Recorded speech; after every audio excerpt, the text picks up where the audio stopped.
Two Gun Kitty, the Catnip Outlaw, and today I would like to talk to you about private sales and trades. It's a great opportunity right now to get good value for firearms that you have outgrown, no longer want. Maybe you're looking to get something else and you need to fund it. You can find a local forum, Google it. There's websites that set up or locations on the forums where you can post what you have to sell or trade. First, you want to know your state laws. Some may require that you have to do an FFL transfer. Most don't. Here in Texas, it's as easy as kids trading baseball cards. Just agree on something, meet up, and exchange.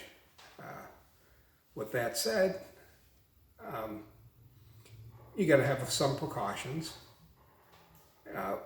Your first thing is communication. Generally, you're going to get a good feel from a person by how they communicate. If they're timely, very coherent in their text or emails, generally they're going to be good to deal with. They're not going to probably ghost you. But if a person starts to jerk you around and constantly says, I can't meet now, I'll meet you later. If they do that more than once, move on to another person. So if people contact you after you agree to a deal, tell them it's pending. I'll contact you if something happens.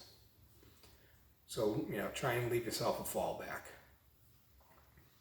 You may want to require that they have a Texas, well, I'm in Texas, so Texas, but your local driver's license or license to carry.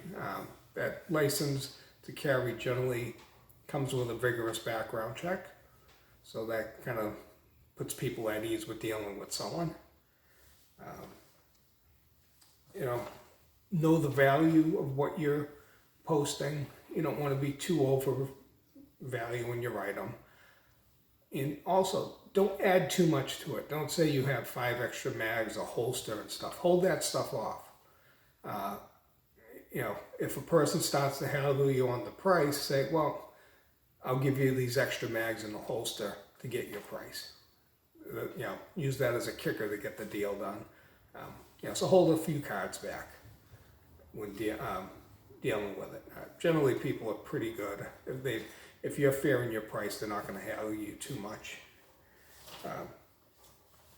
Be leery of scammers, though. And there's people that will post ads, and if the price is too low, generally they're going to say right off the bat, where do you live? And they're going to say they're two or 3 hours from you or whatever, and they'll mail it to your FFL or to you directly and want you to pay through some weird wire transfer that has no protections. Walk away. If a person you're buying from says they need a deposit before they meet you, walk away. All stuff is done at the time of meeting face to face. Be leery of that. The other thing is fake bills. There's reports of people that will try and pass fake $100 bills. You may want to ask for 20s if you don't know how to identify fake bills. Where do you meet? Very public places. I like doing maybe Shields parking lot, Academy, places that are on the nice side of town that have cameras. A lot of police municipalities will allow you to do sales on their grounds, so contact them, see if that's allowed. So, it's generally gone pretty good. I've not had a bad meeting. I've only had one person no show, and it didn't affect me because I was meeting another person at that time also. So I had a feeling they weren't going to show. I could just tell by the way they were communicating that they were potentially going to ghost me. So, I've had great experiences, gotten great value.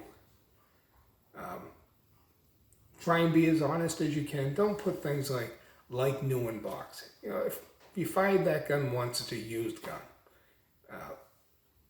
Don't don't even put a thing saying how many rounds. You see someone say only put 50 rounds to it. Probably did 500. It's irrelevant to me. It's a used gun, no matter how you look at it. You might say well kept, pristine looking, no scratches, or if it's got dings, say holster wear. It's a gun. If it's been used, there's going to be a few dings. It may have been a safe clean. You're going to tell when you look at it. Inspect the firearm. Make sure that they've given you everything that they said, and vice versa. And you're going to have a positive transaction. It's much better than going to a gun shop. A gun you paid $600 for, they're going to probably sell it for $500.